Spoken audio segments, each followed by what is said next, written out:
New York City has become the only maximum security prison for the entire country. Once you go in, you don't come out. Welcome to Movies We Love. In this video we will look at a sci-fi adventure entitled Escape from New York. Spoilers ahead. 1988. The crime rate in the United States rises 400%. The once great city of New York becomes the only maximum security prison in the country. A 50-foot containment wall is built along the New Jersey shoreline, across the Harlem River and down along the Brooklyn shoreline.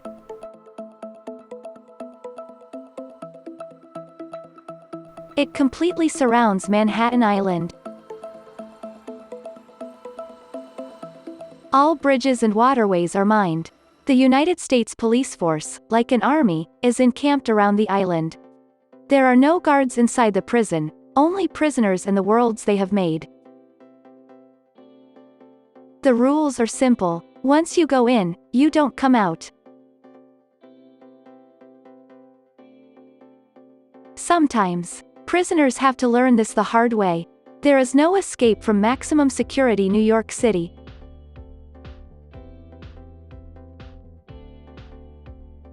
Here we see Liberty Island, the main headquarters for the United States Police Force.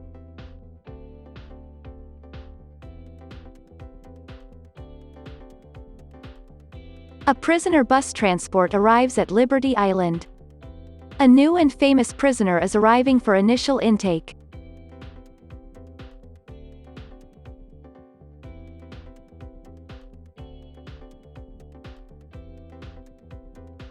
A scruffy, one-eyed, famous Special Forces soldier turned armed robber named Snake Plissken.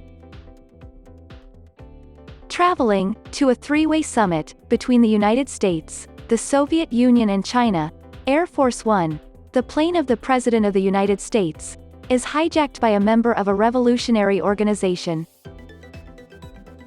The militant female anarchist crashes the plane, in a suicide mission, into a Manhattan skyscraper.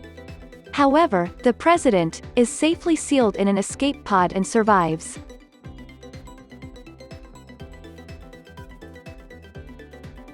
The hijacked plane careens toward Manhattan Island. It impacts a skyscraper. The president's escape pod is ejected to the prison streets below. The crash is witnessed in the police control center. Hawk assembles a platoon of soldiers and they travel to the crash site in a fleet of helicopters.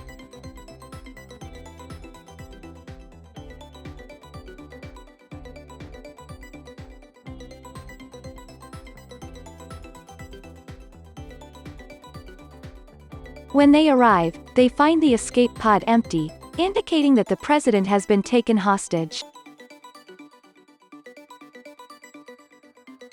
An emissary of the inmates, named Romero, appears and tells Hawk and the soldiers that they have the president and if they do not leave the island in 30 seconds, the president will be killed. Romero offers them one of the president's severed fingers as evidence.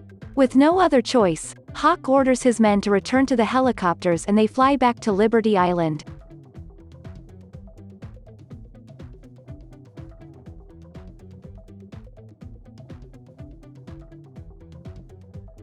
In his office, Hawk offers a deal to a newly arrived prisoner. If Snake rescues the president, and retrieves a cassette tape that contains important information on nuclear fusion, Hawk will give him a full pardon. However, Snake Plissken must complete his mission before the international summit that the president was due to attend, which begins in 24 hours. After Snake Plissken reluctantly agrees to the rescue plan, Hawk secretly has him injected with microscopic explosives that will blow open his carotid arteries in 24 hours. The explosives cannot be defused until within 15 minutes before they go off, as a way of ensuring that Snake does not abandon his mission and escape, nor find another way to remove them.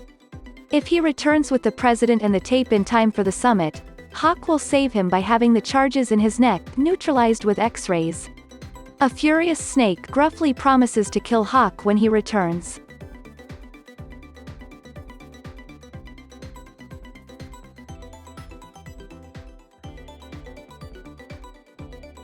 Snake is sent into Manhattan in a silent Gulfire glider.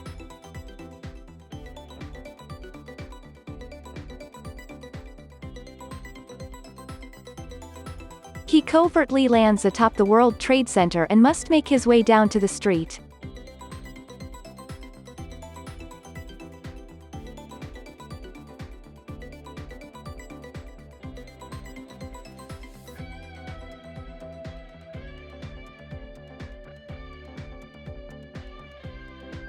Once down on the garbage-strewn, mean streets of New York City, Snake has to quickly locate the president. Time is short. He also must constantly watch his back. It's dark, desolate and scary. And eventually locates the hijacked plane wreckage and the escape pod. The president is nowhere to be seen.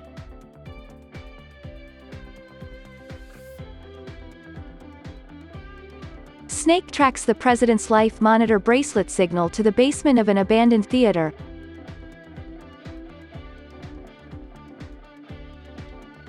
He enters, following the signal.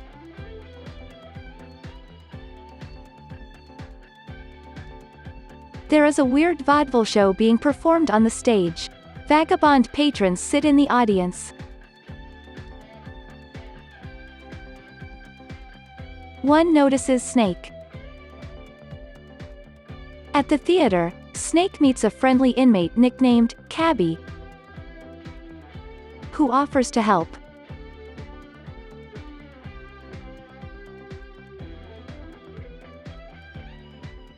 Snake searches slowly through the seedy underground theater. It is filled with low-life criminals. Following the beeps of the president's life tracker, one group tries to rob him. They quickly learn they picked the wrong victim.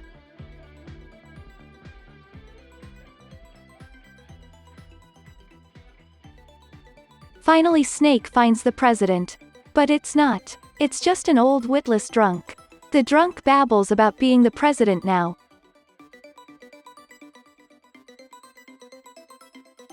Snake now must keep searching. His time is running out to find the president. He locates the president's abandoned pod and now must come up with a plan. He sits contemplating. Suddenly, there is movement in the shadows.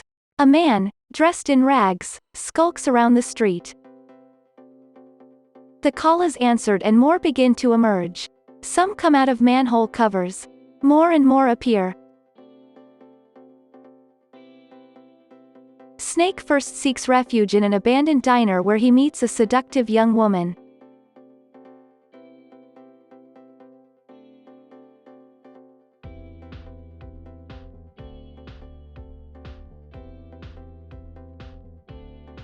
But the crazies soon attack the diner, and Snake is forced to run, leaving the nameless young woman to her fate at the hands of the crazies. Soon, they are swarming all over. Snake is in trouble. He runs for his life. The crazies are close behind. He's trapped, until he shoots holes into the plaster walls and creates an escape door. He finally makes it out onto the street again.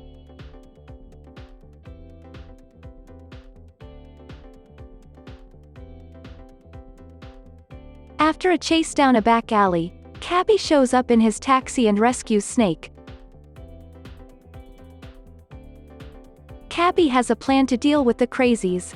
Lighting a Molotov cocktail, he throws it at the crazies, stopping them in their tracks. Snake demands Cabby tell him where the president is being held. Cabby tells him that Brain, a savvy and well-educated inmate, knows. Cabby takes Snake to the New York Public Library, where Brain lives, a place he's turned into a veritable fortress.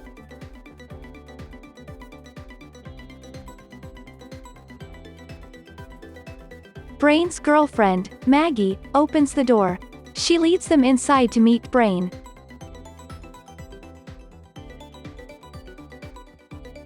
It is here that Snake identifies Brain as a former accomplice.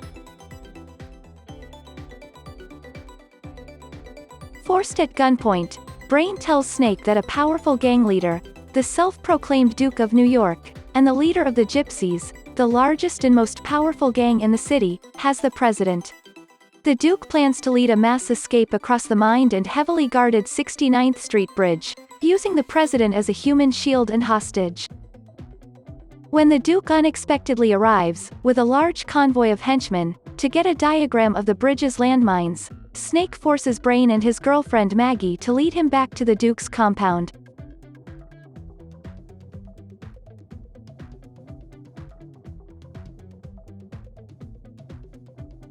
Snake steals a car from the Duke's convoy and drives, with Maggie and Brain, toward the president's holding place.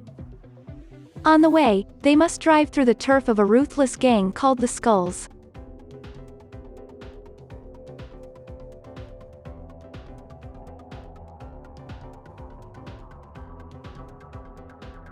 The Skulls storm the car and they barely escape with their lives.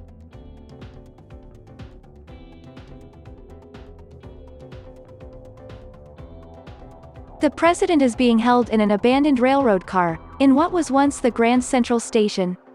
Brain and Maggie distract the gang members while Snake searches for the president.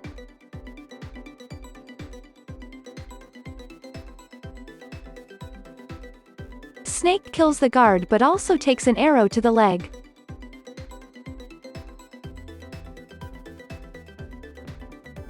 He is limping but begins the escape. Unfortunately, they are captured. Brain betrayed Snake and the president by alerting the Duke. Snake is overpowered and he and the president are taken prisoner.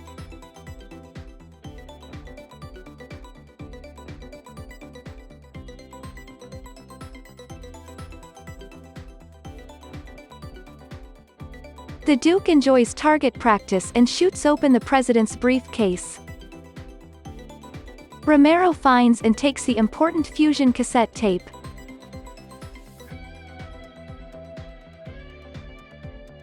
Snake awakens to a warm reception.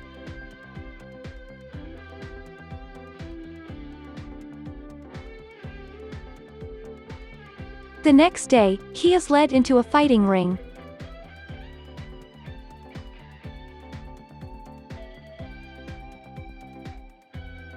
And is forced to fight with a giant powerhouse brute.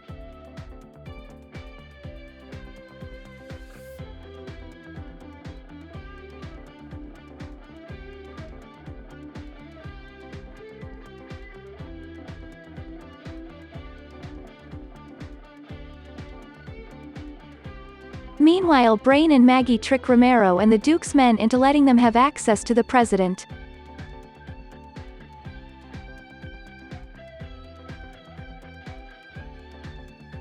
After killing Romero and the guards, they free the president and flee, hoping to escape with the president.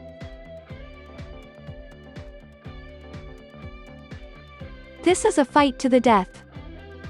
The brute easily beats up Snake and throws him around the ring.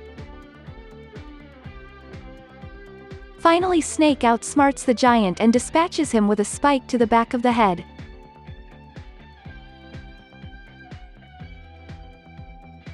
A henchman suddenly announces that the president has escaped.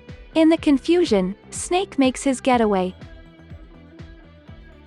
Snake manages to catch up with Brain, Maggie and the president at the glider, but during their attempted getaway, a gang of inmates, called the Indians, push it off the building.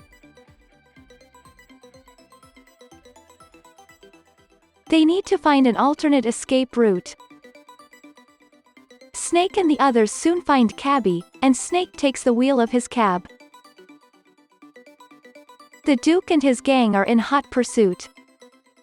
When Cabby reveals that he has the nuclear fusion tape, the president demands it, but Snake takes it for insurance. They speed off heading for the bridge.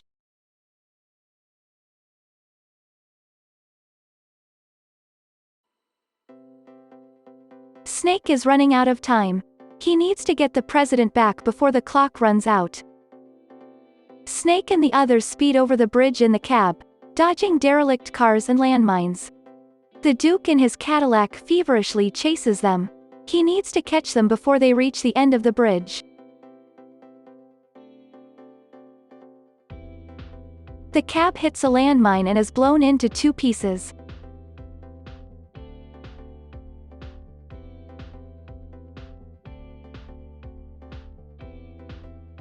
Everyone is okay except Cabby, who died in the blast. They continue across the bridge on foot. Suddenly Brain steps on a mine and is also killed. Maggie refuses to leave him and stays behind to try and stop the Duke. She fires at the Duke's car and he crashes into her. She dies in the accident.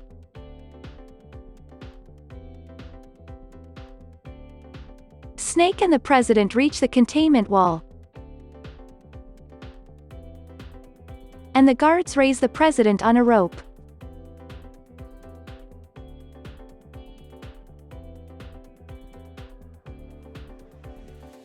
The Duke and Snake begin to fight as the rope is lowered. As Snake tries to go up the wall, the winch suddenly stops. It's the President. He shoots the Duke with a submachine gun, killing him out of revenge for torturing him during his confinement.